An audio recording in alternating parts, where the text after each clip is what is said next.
At Frederick's Wine and Dine outside Cleveland, high hopes for the new year. I think things are good. Owner Frederick Parks, who already employs more than 50 people, says he plans to hire more in the coming months, in part to help serve the roughly 2,000 new workers at an Amazon fulfillment center set to open in this majority black community. We should have a big creation of jobs from the neighborhood of chefs, bartenders, as well as servers, and hopefully even more management staff. It's the kind of economic boost President Trump has been eager to take credit for, along with a surging stock market and a record low African-American unemployment rate. It was just reported African-American unemployment is at its lowest level in history. I'm very proud of that.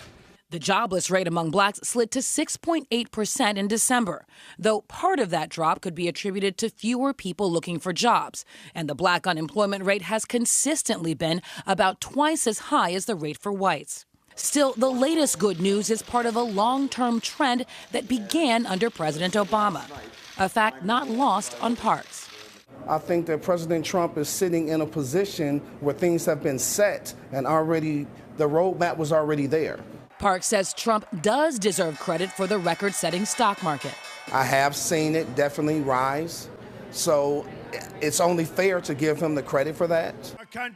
But what about other promises Trump has made? I don't see a whole lot. To me, he's made a lot of promises, and a lot of things have not been answered. Do you feel like the president genuinely wants to help the black community?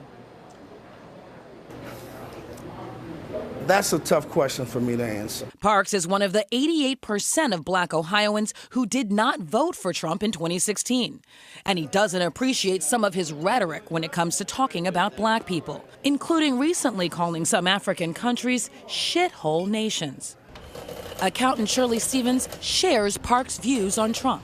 He has shown us that he wants to tear us apart as a nation. Her tax preparing business was hit hard during the Great Recession, but has bounced back.